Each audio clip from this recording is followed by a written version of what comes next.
Welcome to another edition of Vintage-Audio-Chronicles, where I talk about various audio products from the decades past. Up today, I'm going to be talking about the Koss HV High Velocity Headphones. Koss started back in the 1950s, making what they called stereophones, better known today as stereo headphones. And after 70 plus years, they're still going. I was introduced to Koss headphones when a friend of mine in the early 70s had a pair of the Pro 4AAs, and I was really impressed with these. I loved them, how they sounded. They were closed back, over the ear tight, and the only drawback was, at least for me, after wearing them for long periods of time, I would get fatigued. My head would hurt, and due to their weight, they just became bothersome to wear after a while. Later on, when still in high school, Koss came out with the HV type headphones, and I ended up purchasing a pair, which I still own today. I liked the HV1As from the moment I first heard them. I've used them for many years, and I keep going back to them. I just love the way they sound. They have a nice open sound quality to them. The bass is decent, of course, with the open back design. It's not going to have the best bass out there, but it's decent. The mids are nice. The highs are especially crisp. Always just really loved this headphone.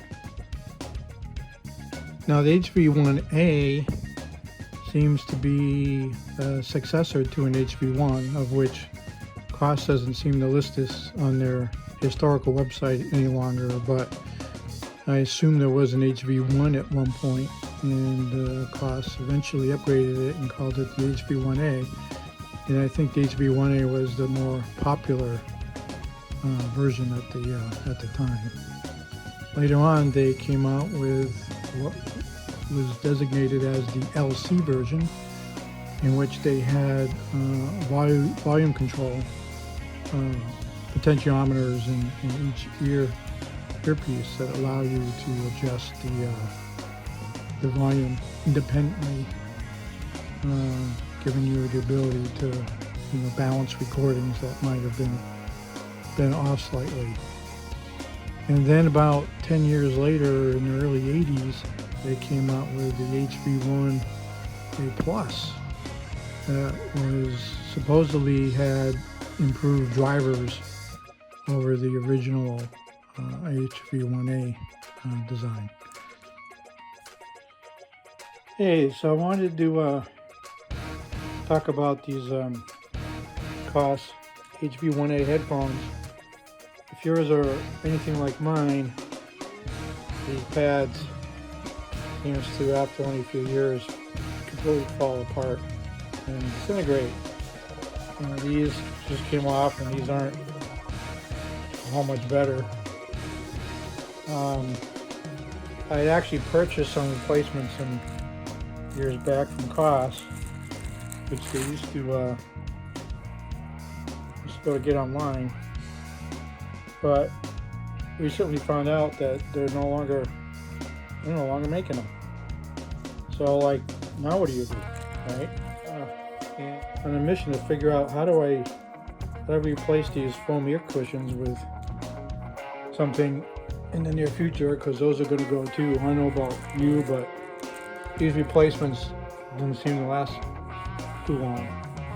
So I came up with a way to buy some foam, and then came up with a method of creating the donuts for the headphones. See, these ones I just replaced with my own foam that I purchased. So these are the typical replacement pads you can find online for these headphones, but they're not going to work well at all. These headphones really require foam-based ear pads. Otherwise, the sound quality is going to suffer significantly. So I recommend you check out my video on making your own foam ear pads for these, and I think they'll end up being much better than these online ones.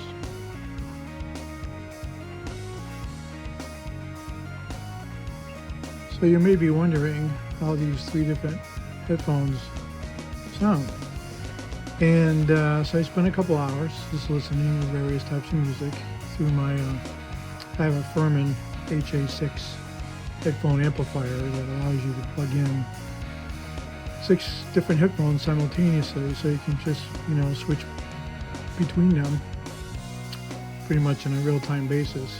And it also allows you to set the levels, which is extremely important because they all have really different sensitivities.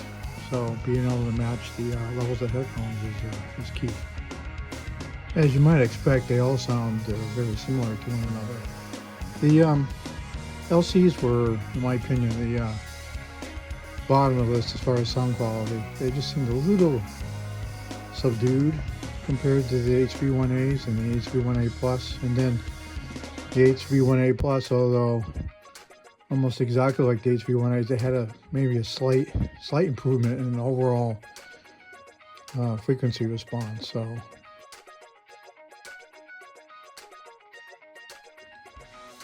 moving on, my next little experiment was to compare these Koss headphones to some of the others that I have, namely the Sennheiser HD 580s, the Audio-Technica M50X, the Audio-Technica MSR 7BK, the Bear Dynamic BT880, and the Grado SR60. Some of these are, of course, vintage in their own right. But I decided to give them all a comparison to cost just to see how they might differ from one another. You might be wondering, gee, that's a lot of headphones. Yeah, and there are some others I have that aren't on this list. So I guess I have a thing for headphones because I have an awful lot of them. But I don't know, I just like headphones. These are all low or entry-level type headphones to like mid-level. Not all high-end phones. I mean, you can get high-end phones $1,000 plus, especially electrostatics. But these are not those. These are typically on the lower end, but still, in my opinion, pretty high-quality headphones. I would like to state first off that I'm not a professional audio reviewer, but I've spent most of my career designing, building, testing, and listening to various types of audio equipment. That being said, I'm trying to be as objective as possible, but personal preferences can definitely affect the way I hear things. I will now rank these headphones from low to high from an audio quality point of view.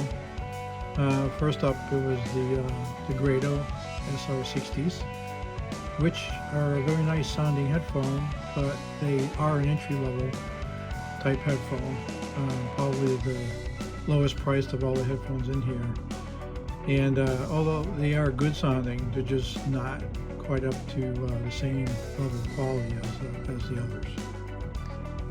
Next up, the Sennheiser HD 580s. They are an over-the-ear semi-open design, and the backs are open to some extent. These are probably the most neutral sounding of all the headphones I listen to. Everything is good, bass, mid-range, treble, but there's just not a lot of dynamic to the sound. It sounds just very bland and flat to me, so I didn't like these as much as some of the others. Next were the Audio-Technica MX50s and the MSR 7B. They both sound very, very similar. Of course, they're very similar in design. They're both a closed back over-ear type headphone. Bass is phenomenal in both of these. And the MSR 7B I think has a little bit edge and clarity. The only thing I didn't like is the bass to me is a little overpowering at times. And it just was sometimes too much for me to listen to, but that largely depends on what audio source material you're listening to also. So. Next are the Koss HV1A Pluses. And here's where personal preferences come in, and I admit it. I just love the sound of these open back headphones. The sound is very light, very airy. And when I was just listening to all different types of source material, vinyl, CDs and whatnot, I just kept going back to these headphones in the Bear Dynamic DT880s. The 880 is a semi-open design that encompasses the characteristics of a balance between open and closed back designs, which is why I probably specifically like them so much. I found that they sound very similar to the Koss HVs, but have more bass, have better, crisper highs. I just kept going back to these 880s when I would be listening to a piece of music that I really enjoyed, and definitely these came out on top of all the other headphones that I currently own. They're a nice headphone. Check them out at some point.